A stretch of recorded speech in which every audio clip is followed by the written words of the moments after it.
Hello everyone and welcome back to Lucky Loaders 15. Well, I'll be giving you two selections for tomorrow's racing, but before we get into them, let's quickly just recap on how our tips performed today.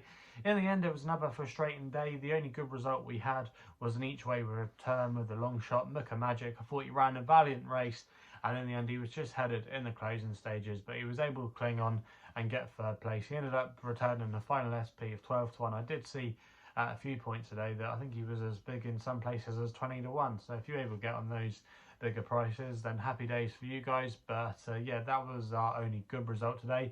Two of our selections ran okay though. The Magon Lunatic, he didn't win in the end, but he still ran a valiant race. It was a respectable race. He finished in third. He was probably cost by his jumping at a couple of fences, but he was still in there pitching at the last, but in the end ultimately he just wasn't good enough to win on the day.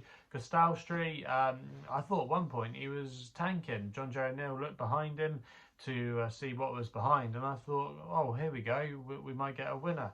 But in the end, I think he just got ultimately very tired and maybe wants to go back down in trip. Maybe just didn't quite see it out, and he might also as well be dropped a couple of pounds for that effort. I do think there are races to be won with him, but yeah, in the end it just turned into a stamina test. And the other selection, we put up Feast. He was very disappointing. He was weak in the betting, and in the end he just found absolutely nothing. So yeah, very frustrating with those selections there, but hopefully we can do a little bit better. We've actually been doing a little bit better on the all-weather than of late rather than the jumps, but then if you went back a couple of months ago, we were in much better form in the jumps and maybe not so good on the all-weather. But yeah, it's funny how your fortunes can sometimes change, and hopefully we can be back in the winners enclosure for you tomorrow. And we're going to be going to Lingfield for the first selection of the day, where we're going with my nap in the 3:35. It's the last race on the card. And I'm going to go here with Semser for Shane Kelly and Gary Moore. Currently available at 15-8. That price was available with William Hill. I'm going to recommend a 1-point win bet here. Now, you might remember I put up Semser as my nap last week when he was declared a non-runner at Chelmsford. I actually think that the race at Chelmsford was a better race than what he's going to be running in tomorrow. I don't think this looks a particularly strong race for the Class 5, but I just think he's got quite a few things in his favour. Now, he hasn't been the most straightforward of horses to train. Like I explained last time, he started out his career with Roger Varin when he showed some good form. He then went over to France, where he actually won on the all-weather. He won a race there at Lyon for Francois-Henri Graffard, who's one of the top trainers in France, and then he subsequently joined Gary Moore. Now, the first few starts he didn't show anything, but since he's had the cheek pieces and he's gone back on the all-weather, he's definitely improved his game, and he was last seen winning here one of these apprentice rider races over 1.5 miles last time we saw him. Anna Gibson was aboard that day, and it's fair to say she probably isn't the strongest in the saddle, and I thought he was worth a little bit more than the winning margin may suggest. He was only raised £1 for that effort. He'll be dropping back in trip tomorrow to 1 mile and 2, but I don't think that's a problem. We know he should be finding at the line. Shane Kelly as well should be a positive. I just think with the headgear going on him on his recent starts, he's shown a little bit more life. He's off a fair mark. He seems to be happier on the all-weather. Course winner. Quite a few things in his favour tomorrow. I just thought he might be the one to side with here. And I think at 15-8, I don't think that's a bad price at all. So he's going to be my nap of the day.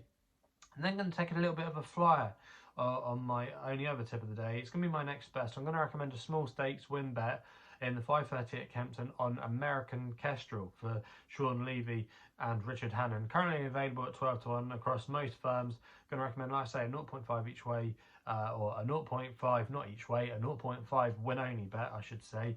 Too used to saying each way at that stake level. But yeah, I'm just going to recommend a small stakes win bet here. I just think it could be one of these horses that are kind of like boom or bust. American Kestrel, I thought, was quite an eye catcher last time we saw her at Lingfield when she finished in 6th. Now, the form book will tell you that she was beaten 5 lengths.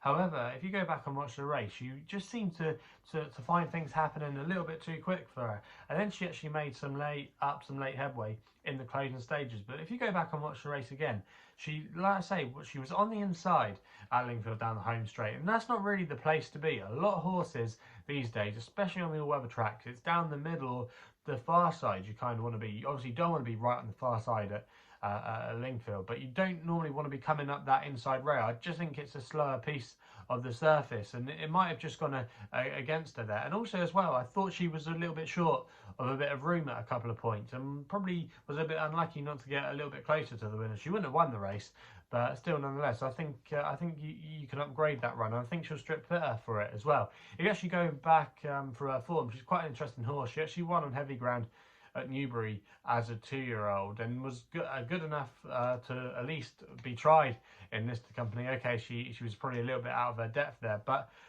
she had a little bit of a break, and obviously she's been freshened up for an all-weather campaign. Now she's going up and trip tomorrow to 7 furlongs, which I think could suit.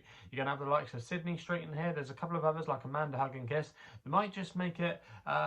They just might make it a real speed test early on, which could just suit American Kestrel sitting off the pace. And I could see her coming with a late run tomorrow, maybe picking up the pieces. I think she'll appreciate the step up in trip. Her dam as well did most of her winning over 7 furlongs, trained by Richard Hannon, so he knows the family well. I think the step up in trip suit, and I think the race could be run to suit as well. And I just thought at 12 to 1, this horse might be slightly overlooked. And Sean Levy taking over from Liam Brown is a positive.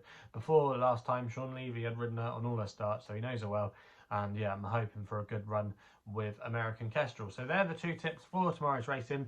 Let me know in the comments box below what you're going to be backing tomorrow. Also as well, if you're still enjoying these videos, remember to hit the subscribe button. If you want to follow me on social media, Twitter is the place to do so, where my handle is at LuckyLoader15. And if you want to find out a little bit more about myself, my website is www.chrisloaderracing.co.uk. So please gamble responsibly. Hopefully we can have someone to you tomorrow, and we'll be seeing you soon.